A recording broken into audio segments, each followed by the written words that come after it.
It's 10 chapters. So, okay, so I would like to welcome everybody this morning to our learning session on the end of chapter 8 and the beginning of chapter 9. If everyone has their text with them, then we will, we learned last week most of chapter 8, but we got to the point where we were discussing Mordecai's decree. It took someone who was extremely intelligent and very well versed in what I would say rebuttal writing to take a look at Haman's decree and then write his own that would give permission to the Jews to do everything in the opposite of what Haman had sent out in his decree. And Mordecai had to be meticulous. He had to make sure that he addressed every single point that Haman did, so that nothing would be left to chance and nothing would be left to the enemies of the Jewish people. So it was very, very important for Mordecai to write an extremely concise and meticulous decree, now that he was the signet bearer for the king.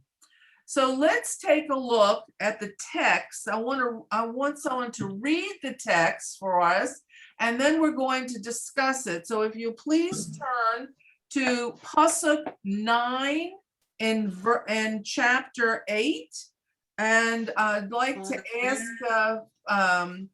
Xenia, would you read for us, please, in the English? Sure. Okay. So how far do you want me to read? The rest of the, or just? Yes, continue. Okay.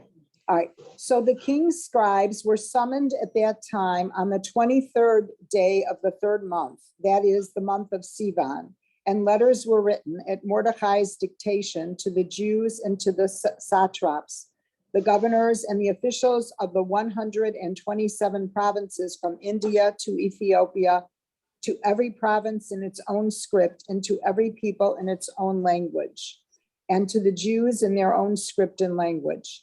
He had them written in the name of King Ahasuerus and sealed with the king's signet. Letters were dispatched by mounted couriers riding steeds, used in the king's service, bred of the royal stud. To this effect, the king has permitted the Jews of every city to assemble and fight for their lives. If any people or province attacks them, they may destroy, massacre, and exterminate its armed forces together with women and children and plunder their possessions. On a single day in all the provinces of King Ahasuerus, namely on the 13th day of the 12th month, that is the month of Adar.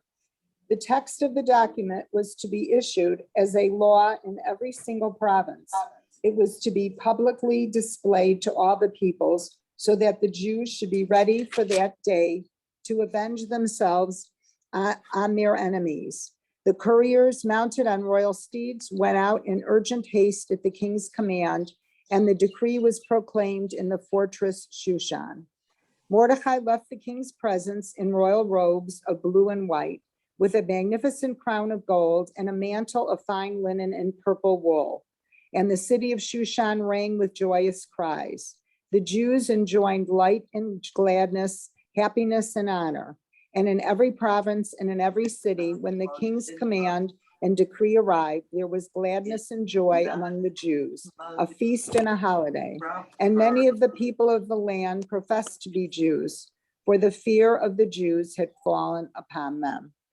Okay, so let's take a look at all of this. I hope you were listening carefully, because as we went through that decree, we see a lot of detail that we don't see in Haman's a decree. So let's talk a little bit about the Mordecai's decree and the differences between Haman's decree and Mordecai's decree. It's very interesting and important to know what exactly the differences are and why they were said. The decree changes in favor of the Jews. When Mordecai sends out his decree, he now sends it, it's now favorable toward the Jews as opposed to against the Jews as Haman's decree was. The Jews, when they heard of Haman's decree, they fasted and they mourned. With Mordecai's decree, it says the Jews rejoiced. There was light and joy, happiness and honor. So clearly the Jews recognize that this is quite a difference in what will happen to them. So let's see. I'm having a little bit of trouble with my computer, so hold on a second. I can't get to my notes. In addition,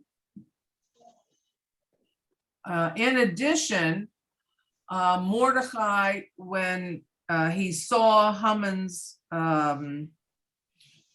decree, what does Mordecai do? He dons sackcloth and ashes on his head, and he sits at the palace gates, and he wails and prays and implores Hashem to please help the Jews and save them. But now it says in this pasuk that we just read that Mordecai leaves the palace with royal robes, a golden crown, and he has on his finger the king's signet ring because he is now second in command. So it's quite a difference in the two appearances of Mordecai with these two different decrees. There is also at the end of Mordecai's decree, he leaves the palace, but with Haman's decree, the minute that Haman finished describing this nameless people, remember, Haman never mentions the word Jews throughout his description of this despicable people to King Ahasuerus. She never says the Jews, but after he gets permission to do whatever he wants from the king, what does Haman immediately do? He breaks open a bottle of wine, and he and the king sit down to drink. Haman hopes that the king will get drunk and not remember that he gave permission to destroy and annihilate a people. So two different endings. One is Mordecai leaves with dignity and with honor from the palace, and Haman leaves hoping the king will be drunk and not remember his plot to destroy the Jews. Okay, then the narrator then writes many more details about Mordecai's decree than about Haman's decree. Mordecai's decree is sent, it tells us to, not only does it mention the satraps, the governors, and the officers of the army, that is, it also says that it went to all 127 provinces, and it mentions from Hodu to Cush, and we learn that Mordecai has included everyone, every single person, so that there will be no mistake that the Jews can defend themselves, when they can defend themselves, and how they can defend themselves. And so Mordecai is, as I said, meticulous about his inclusiveness of where his decree goes. And to enhance Mordecai's power and inclusiveness, he is described. It is described in the text that he includes the date. We see the date, not only the day and the date, but even the name of the month. In like it says in at the beginning of the text, that we just read, it says in the third month, that is the month of Sivan, on the 23rd day. So there's no mistaking. There's no mistaking about which month, which day, and when the Jews are allowed to defend themselves. In the decree from Haman, it does not identify the month. It says in the first month, but the 12th month, but it does not identify it. So, and it also doesn't say when he's writing that decree. So it's a little ambiguous. Haman did not pay attention to all the details and dot his I's and cross his T's. Now, the pasuk that we just read about Mordecai's decree is the longest pasuk in the entire Tanakh. It includes 43 words, and it is the longest pasuk in the entire Tanakh. The dispatch also, we get a lot of detail about the decree from Mordecai's point of view. The dispatch of Rhonda, excuse me, which passage did you say is the longest? What number? 9. The pasuk that describes 9 or 10. It's 43 words. You can count. Okay, thank you. Okay. I don't know, somebody's having some difficulty with, you okay? Yes, thank you. Just Okay. allergic sneezing. Okay. All right. So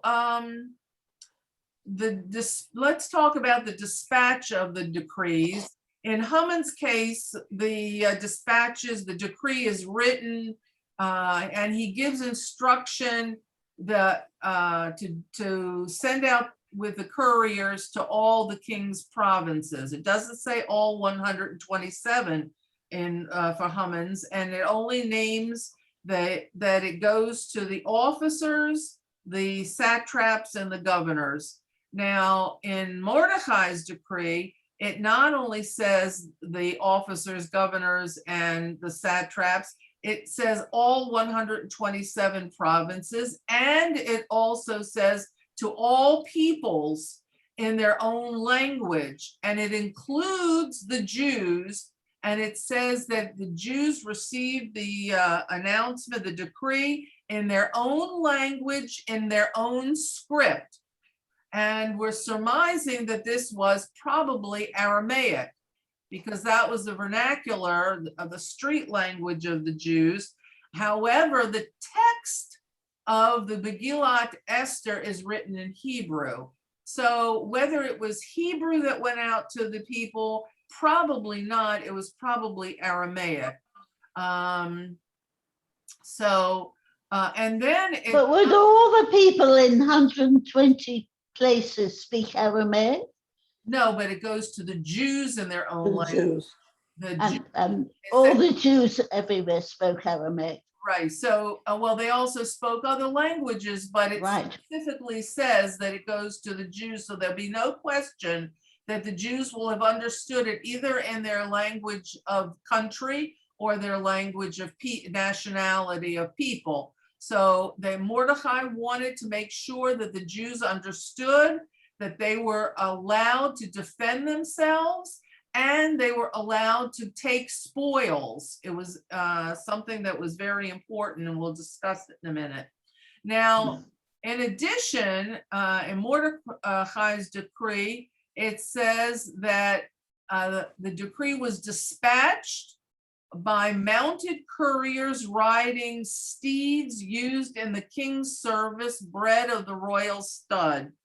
Well, that certainly gives us a picture that Mordecai had control over all the facilities, or the availability of the facilities within the king's realm, to send out his decree, as well as to in his new job as second in command.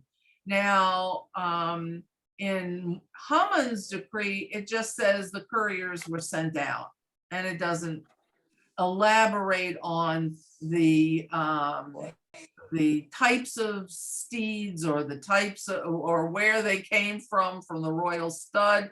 But Mordecai wanted to use the best available riding people and horses, mounted horses available to him, so no one would be left out of this picture.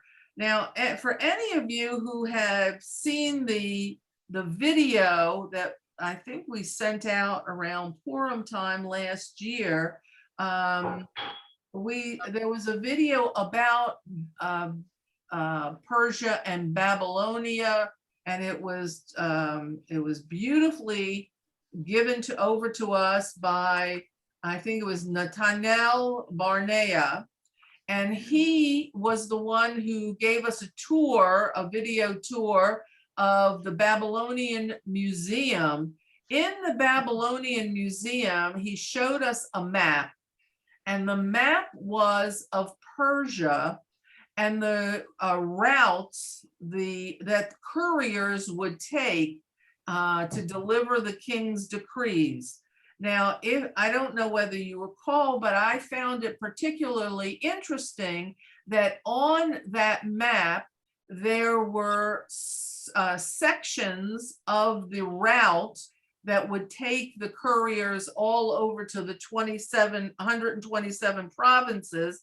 On that map, it had stations where, when the courier came from Shushan and he got to that particular place, the courier who had traveled from Shushan would give the decree to a fresh courier and with a fresh horse, and now he would go and go to the next way station, so that there would be no time lost in delivering the king's messages. And this was a very, very handy usage of time and efficiency of manpower, so that the courier who left from Shushan, when he got to that particular station, could trade, the message, and someone fresh would then go, and no one had to wait for overnight and for sleeping and to water horses or anything. And it was a very, very smart and efficient way of sending out the messages. And Mordecai made sure that he used this efficiency to the utmost. We don't learn of Haman's use of any of the royal mounted horses or the efficient couriers. It just says that it was sent out. The couriers, we learn in some of the text, were very eager to carry out Mordecai's command, because they felt that he had taken over. First of all, they knew what happened to Haman. They knew he was hung because of his treasonous behavior. And they also knew that Mordecai demanded respect, and that he was someone to be reckoned with. Now, Haman's decree the scribes write it on the 13th day of the first month, which is Nisan, and it doesn't mention anything else about dates.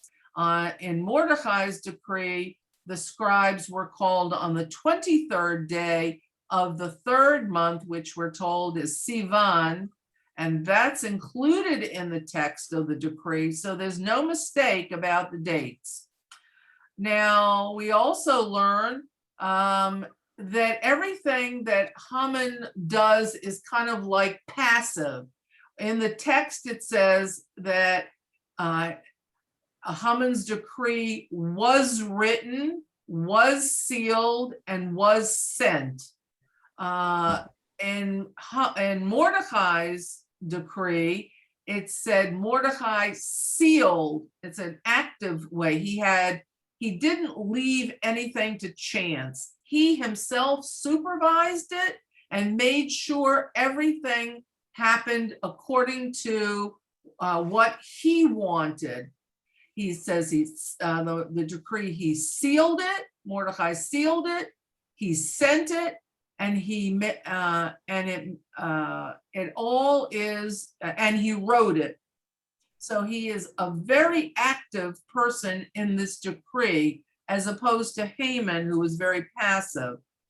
Now, another thing that we learn is that I mentioned this, the Jews get the decree in their own language and script. The Jews it was not mentioned at all in Haman's decree that they got their own language and script, because he didn't care whether the Jews understood it or not. He was totally not interested in whether the Jews would understand that they were going to be annihilated. He only wanted the officers, satraps, and governors to understand that they had permission to kill and annihilate this people. So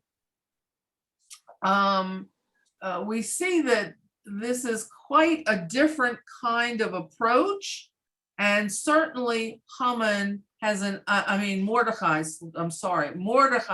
has an eye for detail. Now, at the end of the chapter 8, there's one last sentence that I find very interesting. And it says that, and I'm going to read it once again, because now we've completed discussion about the differences between Mordecai and Haman's decree. In the end, it says, moreover, and this is in Pasuk, let's see, it's part 17. probably 17. Yeah, the end of the last of 17. It says, moreover, many from among the people of the land profess themselves Jews, for the fear of the Jews had fallen upon them. What do you think that means? Can anybody tell me? What do you think that means? For the fear of the Jews had fallen upon them. I think that what it meant was, they were like a converting almost, so to speak, to Judaism, so that they shouldn't be taken by any bad things that should happen as a result of what Haman's decrees were. Okay. Okay. Rhonda, I have a children's version, and the English translation says, many from among the nations made believe they were Jews because they had become afraid of the Jews. So Right. they probably felt, oh, all these terrible things happened to the Jews. Now they're in charge. They can do whatever they want to us. Not only that, it probably was these other people that helped to do all this stuff to the Jews, and they were afraid of retribution. Right. Okay. All of you are correct. Yes. Does anyone else have something to say? Well, I was just thinking it could be you're making such a point of how much detail is going into our side of the story. It could be so that anybody who would read this story would read all of these specific details and know that it had to be true. All right. Okay. Okay. So this last pasuk is very telling, because all of a sudden the non-Jews who upon learning about Mordecai's becoming the second in command and as a replacement to Haman, and that Mordecai sent out a excuse me, a decree, decide to masquerade. It's interesting that the text that I read says masquerade for the in such a text of Megillat Esther. The non-Jews decide to masquerade as Jews or become Jews because they didn't want to be killed by the Jews, because and it says the fear of the Jews had fallen upon them. It's interesting, this phrase appears 3 times in the text and within 4 verses, and it conveys to us that the non-Jews who they were afraid the Jews would kill them. And some of these, as Dorothy mentioned, some of these people were probably some of the people who were in the employ of Haman. And so they knew what was going to happen.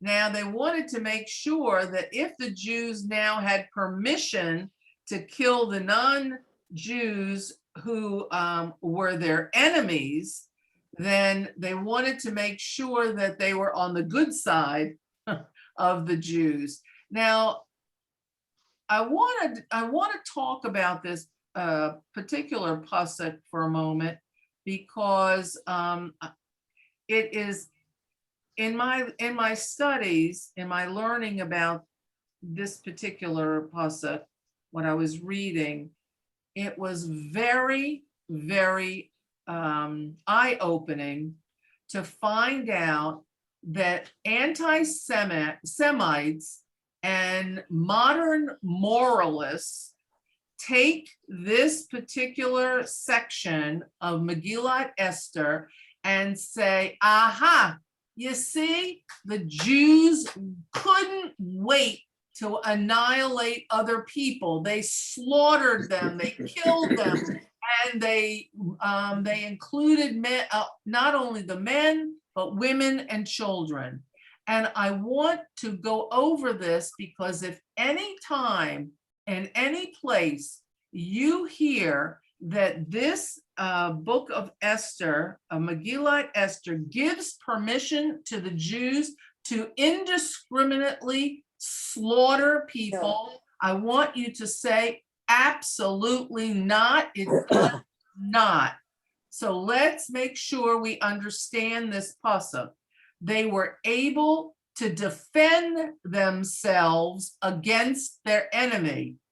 And I want you to understand that this pasuk, fear of the Jews had fallen upon them, while it appears 3 times in the span of 4 verses, and it conveys to us that the non-Jews were now afraid of what the Jews might do to them, since the decree of Mordecai was sent in the king's name with his signet, and the king basically had given the Jews permission to defend themselves. So what does this really mean? Well, the widespread panic that grips the enemies of the Jews seems a little out of place. How does anyone know who the enemies are? Well, don't forget, Mordecai was given Haman's house, his offices, and I am sure, as we discussed last week, in those offices were lists of Haman's friends and comrades who were more than willing to destroy and kill the Jews, who had caches of weapons to use against the Jews, and probably lists throughout the entire empire of who Haman could rely on to do any kind of dirty work that he wanted to be done. So,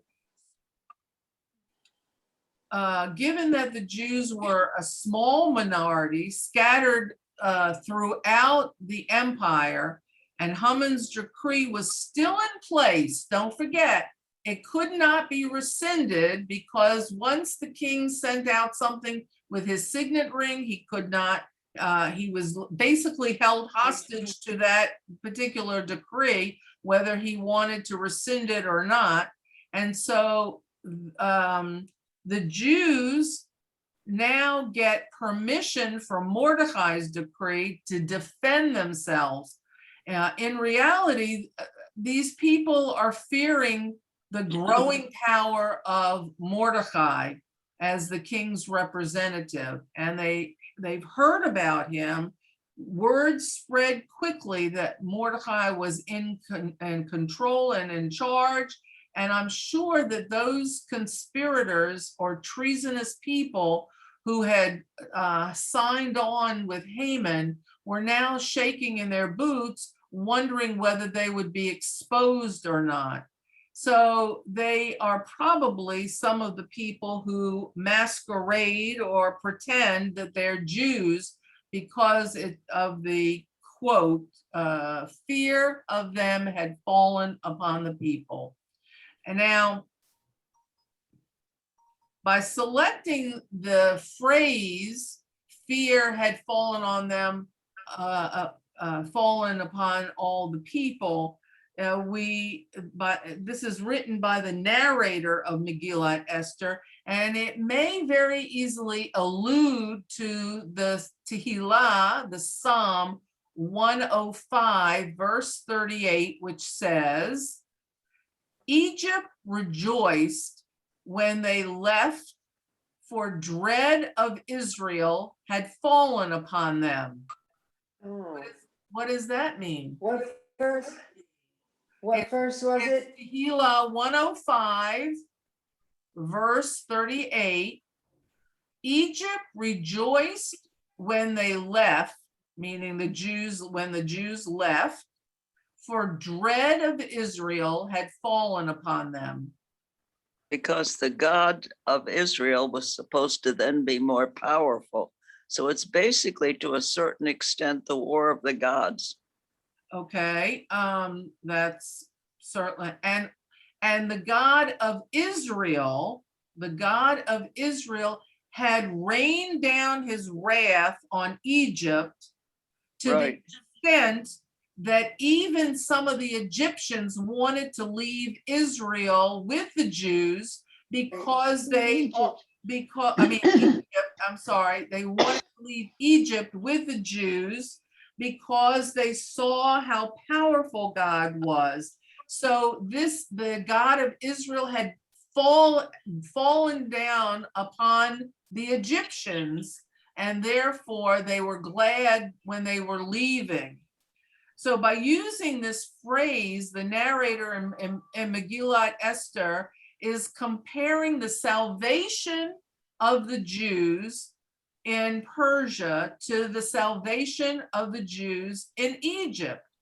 Mhm. Now this salvation is a continuation, this salvation in Persia is the continuation of the history of the Jewish people and God's redemption of them.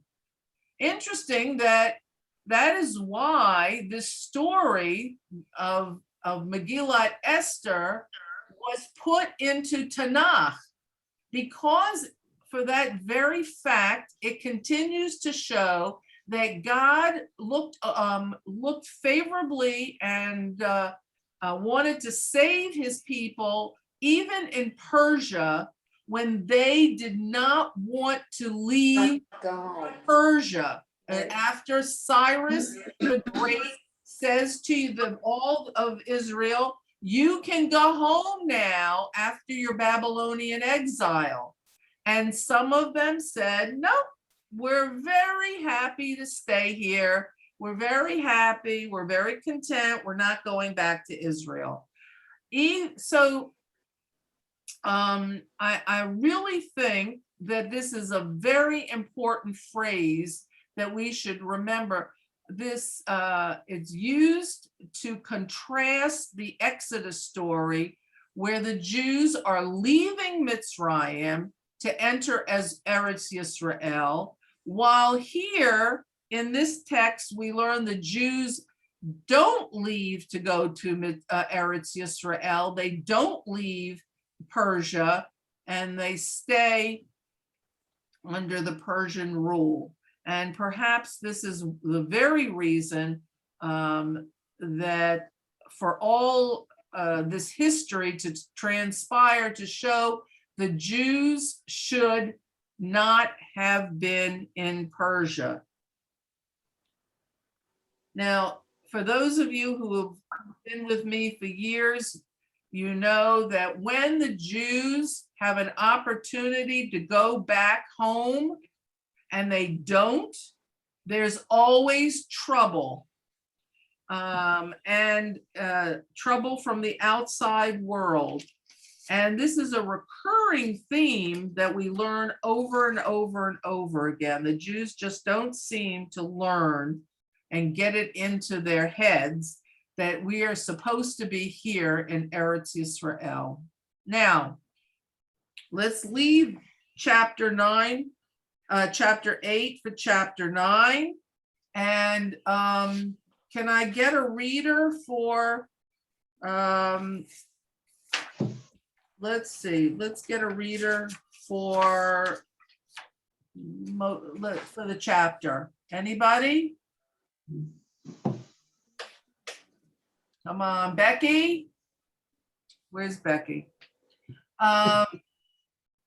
Dorothy, Avis, come on, let's get a reader.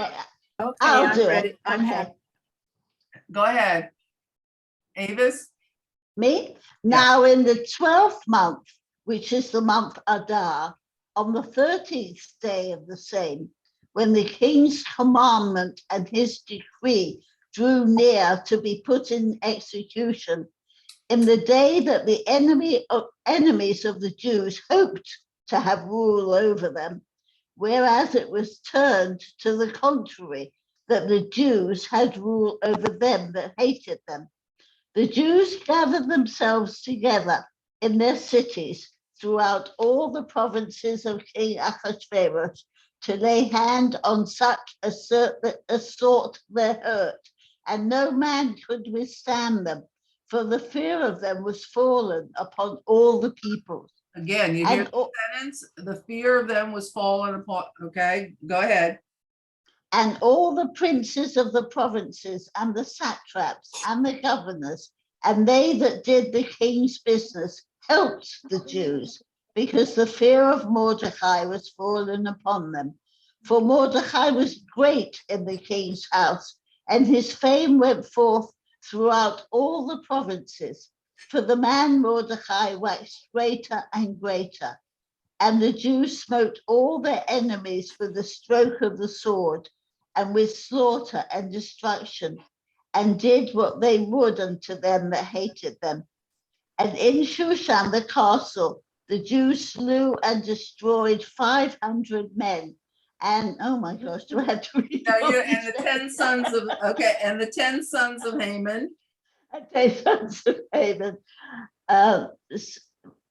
The Jews' enemy, they slew, but on the spoil they laid not their hand. On that day, the number of those that were slain in Shushan the castle was brought before the king. And the king said to Esther the queen, the Jews have slain and destroyed 500 men in Shushan the castle, and the 10 sons of Haman. What then have they done in the rest of the king's provinces? Now, whatever is thy petition, it shall be granted thee, and whatever thy request further, it shall be done. Then said Esther, if it please the king, let it be granted to the Jews that are in Shushan to do tomorrow also according unto this day's decree, and let Haman's 10 sons be hanged upon the gallows. And the king commanded it so to be done, and the decree was given out in Shushan, and they hanged Haman's 10 sons. And the Jews that were in Shushan gathered themselves together on the 14th day also of the month Adar, and slew 300 men in Shushan. But on the spoil they laid not their hand. Okay, stop. Thank you very much. All right, let's we're gonna stop here and we're gonna discuss this part. Because this is what I call the days of defense. This is the war, I call it the war that takes place in Persia, the Jews against the enemies of the Jews. Now, what did we just read? Can anyone give me a little synopsis of what we just read? Or what they heard and might sound different than what they thought that we usually say? Anybody want to give me some? Well, I wanted to mention that it's interesting because in the decree, it said the Jews could take the spoils, That's and right. yet they chose not to do that. So I found that very interesting That's right. in that. Right. Okay, we're going to talk about that. Mhm. In my mind, they didn't take their spoils because it was not necessary for them to take the spoils. It's enough to kill them and get rid of your enemy. You don't have to then squish them even more. It's like our humanitarian values in letting our enemies know that we're going to come and bomb their buildings and get out in time. It seems to be the same kind of value, that it's enough that they are killed and nothing more. Okay, anyone else? And when they left Egypt, they were told not to take spoils, and they continued to redeem Jewish people. Okay, well, in Egypt, they were allowed to go and request from the Egyptians gold. Request, Yeah, they could, request. right, but they didn't. That's sell the it. main plunder. Right, exactly. That's right, Yeah. Shelley. That's right. Anyone else? Yes, Well, yes, Carol? yeah. I find it interesting that the sons of Haman were killed and then they were hung. Were they hung when they were dead?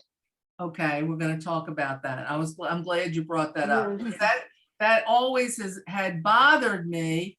How could you hang people that were already dead? But there's a reason for that, and we're going to talk about it. So here we find ourselves in chapter 9.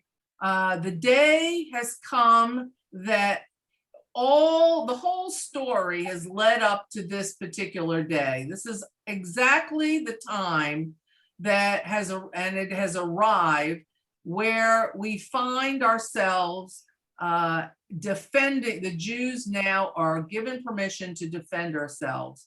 So today, like I mentioned, anti-Semitic writers and commentators consider the numbers of enemies of the Jews slain as a bloodbath and as a horror that should shame the Jews. But what if it had been reversed? Would these anti-Semites speak out and say, oh, it was horrible that the Jews got killed? Not a word would be said. Exactly. Okay. So first of all, these people who are trying to shame the Jews and by defending themselves clearly have not read the text. it says that the actual numbers of dead, 500 in Shushan and 75,000 throughout 127 provinces, is not a bloodbath, okay? And these numbers, compared to some of the wars that we have studied in the past in the Book of Kings, is certainly not a horrendous number of people. Now, when the king asks Esther what she wants him to do after the first day of the Jews defending themselves in Shushan, she asks for a second day.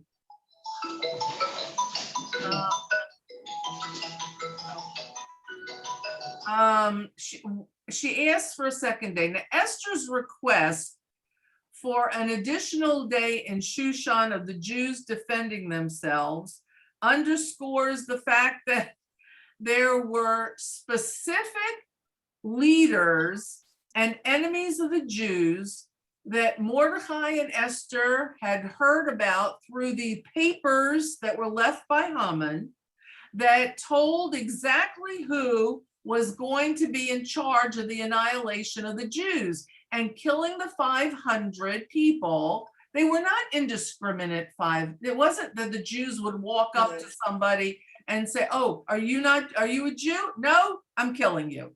That didn't happen.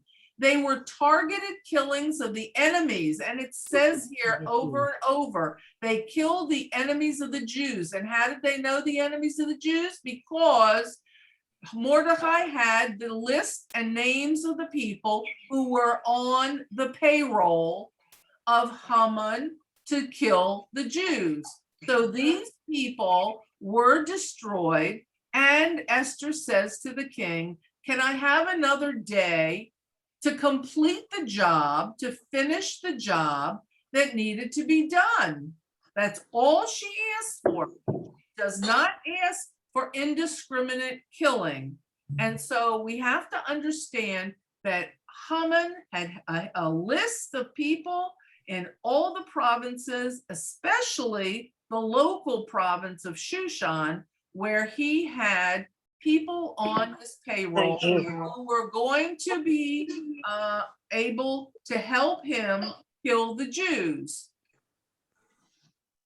So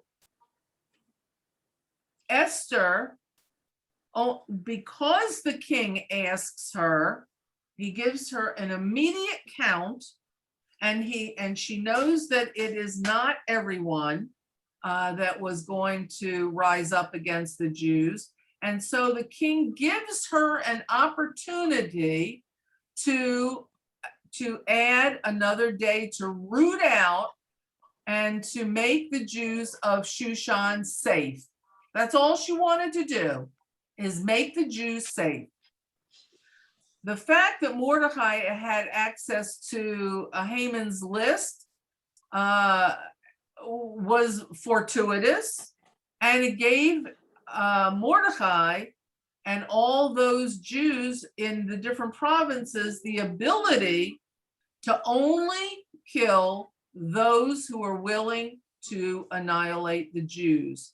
Now, I want you to understand that if anybody, it's so important, because there are plenty of people who are willing to say that the only reason that this book exists, the Megillat Esther, is to show that the Jews are bloodthirsty animals. And that's what I read in so many texts. So I want you to say, I want to read it again. The fact that Mordecai had those lists of the anti-Semites and enemies who were ready and willing to carry out Haman's decree enabled the Jews to identify their enemy rather than to go on an indiscriminate witch hunt. Okay? It's important to understand that. Yeah.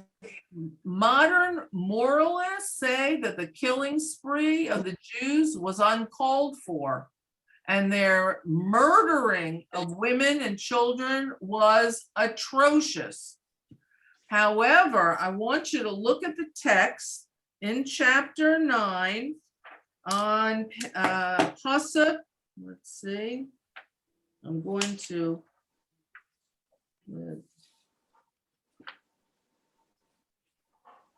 Hold on, I'm going to find the Pasuk for you where it tells us that all the time that women and Jews, women and children, okay, oh, it's in chapter 8. Oh, I'm sorry, Pasuk 11. It says chapter 8. that the Jews could organize and defend. It doesn't say they go on the offensive. They defend themselves to destroy, slay, and exterminate every armed force of any people or province that threaten them, along with their children and women, and they could plunder the goods. Now, it said their enemy who threatened them or who plotted to kill them. So these people were identified, and they could be women, they could be children, and children could be people who are 15 or 18 who were in the army of the king. So it's, And when it says they killed, it says they killed 500 men. right. It never says women and children. Exactly. So I want you to understand that this war was a war of identifying the enemy and made sure that no other people were killed. The Jews were very careful. And you know what? That's exactly what we do today. The IDF identifies the enemy, and it destroys only those people that it knows are the bad guys. So we have not changed our moral compass forever. And it's important that we understand this, and we understand we did not take the spoils. And some of the people say that even though Mordecai gives us permission, like Haman said, you can take the spoils of the Jews, Mordecai countered it with, you can take the spoils of the enemy.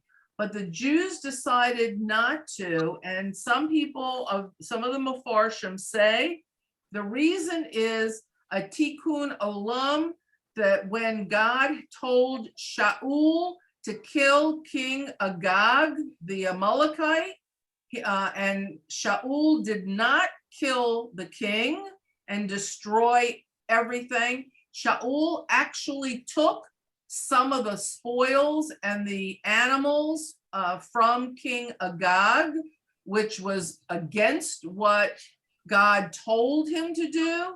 And so consequently, this was supposed to be like a tikkun olam for a repair, that we do not take the spoils of our enemy. We don't stoop that low.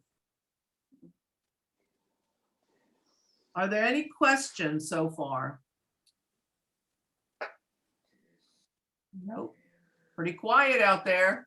I never heard of this part at all. I never heard the anti-Semitic version or any of this.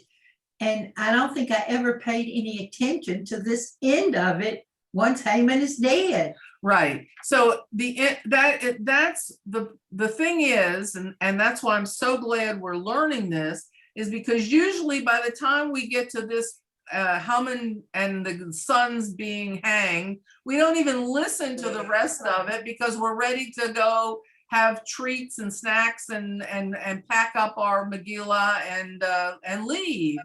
So most of us don't even pay any attention to these details, which are very, very important. Rhonda, Yes.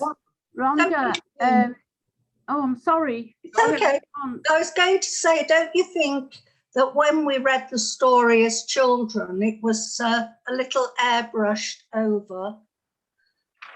It's very possible. I mean, I remember the story as rather frightening, but very attractive to a little girl with all these beautiful dresses and palaces and feasts, and a rather terrifying story, but happy ever after.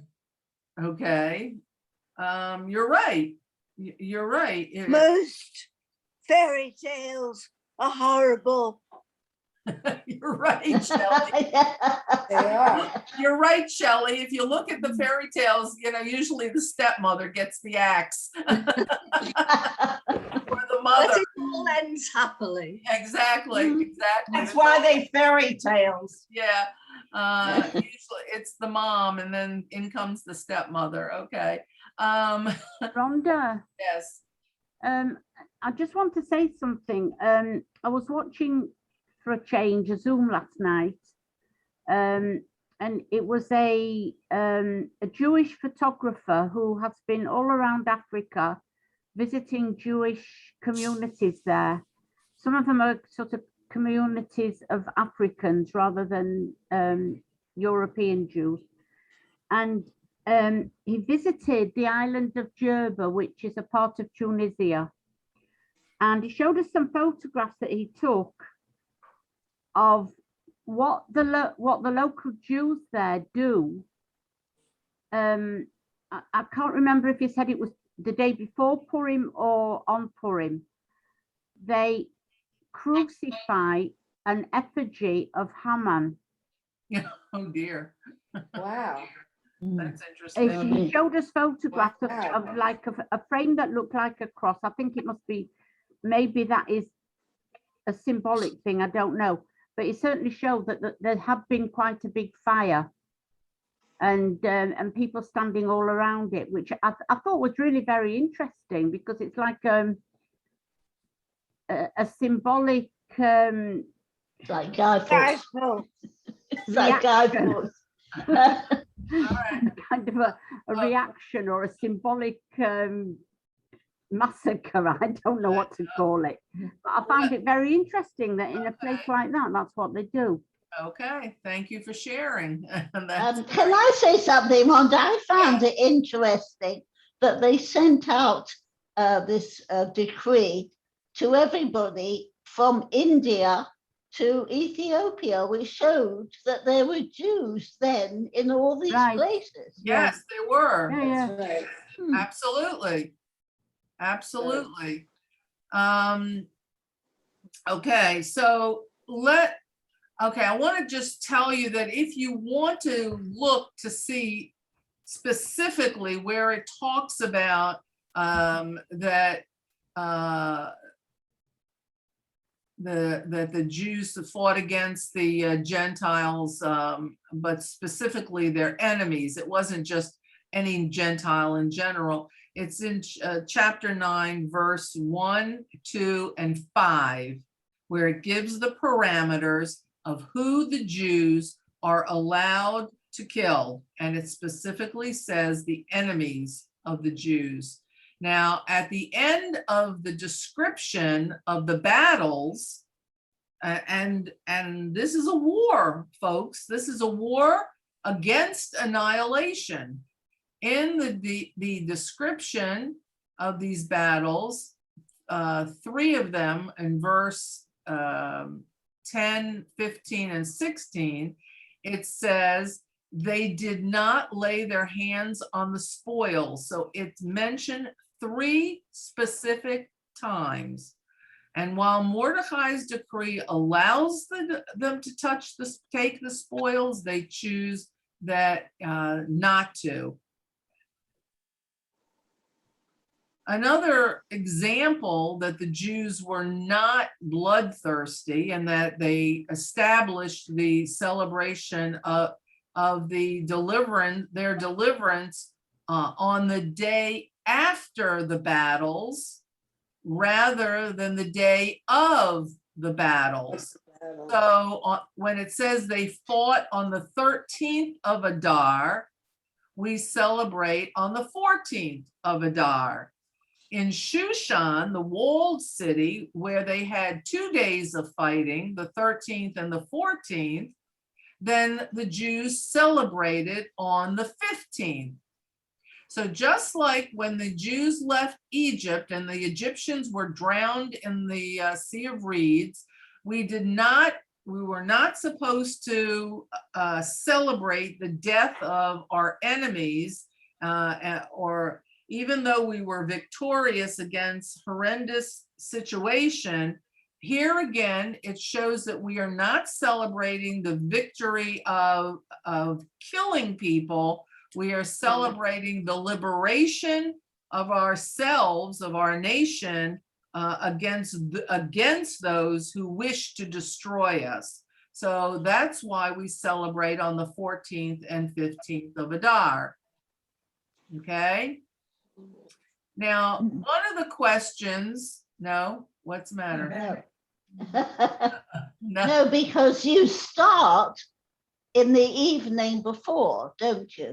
Well, So they had finished fighting, and then in the evening they started to celebrate. Right. So in a way they did celebrate on the, and when the Jews came through the Red Sea, they stood on the shore and sang the Shiur. So they were celebrating. But they're celebrating their redemption, not the slaughter. No. Okay, now, oftentimes you hear people say, well, how did Haman's sons get hanged when they on the previous page they were killed, and they were hung before? Now, most people think, I don't know why, but most people think that Haman's sons were hung and then they were rehung. No, that's not true. The sons of Haman were killed, it says in verse 6 of chapter 9, on the first day of the war. And then Esther requests of the king that they be hanged to publicize that they were, that their acts were against the Jews. And so any act against the Jews was considered treasonous against the king at this point, and traitors were all automatically hanged, like Haman. So what her request was, take the dead bodies of Haman's sons and put them on public display of hanging, so anybody in the city of Shushan will know that if you are caught as a treasonous person, a traitor, then you will be hung. And it's interesting that the king addresses her at that point by saying, what is your request, Queen Esther? He now has put her on an equal bearing with him, as in the second wine party, and she is able to tell him exactly what she wants, and he listens. And this is where we learn of Ahasuerus's generosity to her, that repeatedly, over and over and over again, he asks her what she wants, and he does what she wants. So I feel as though even as children, we have learned that his personality and his rule, whether we liked it or not, was not he wasn't a stupid king. He wasn't a jolly old drunkard, although he did like to drink, but that was the culture of Persia. But he gives Queen Esther, his Jewish queen, everything she asks for. Right. Okay? I think he was foolish, even so, because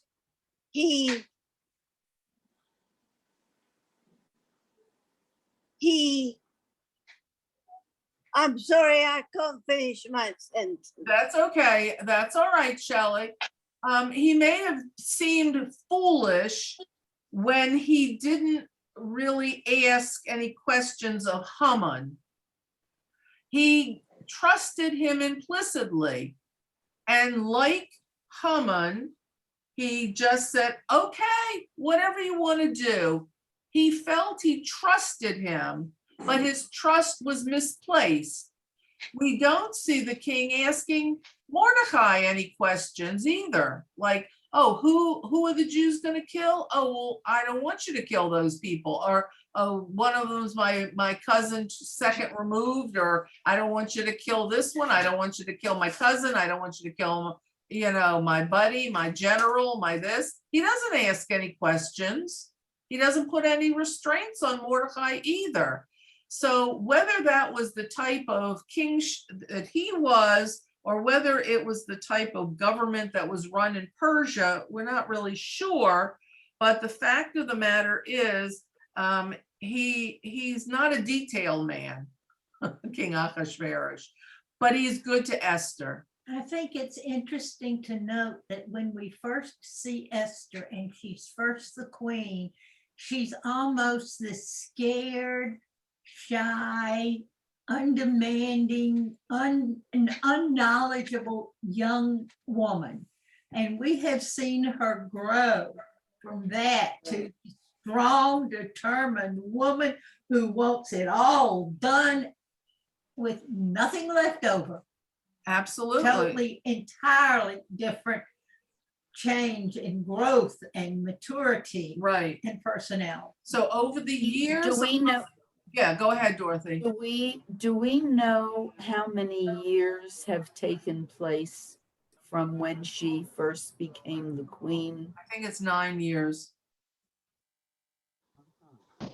9 years, I think. So that's a period of growth for her, growing into her own skin as queen and as a representative of the Jewish nation.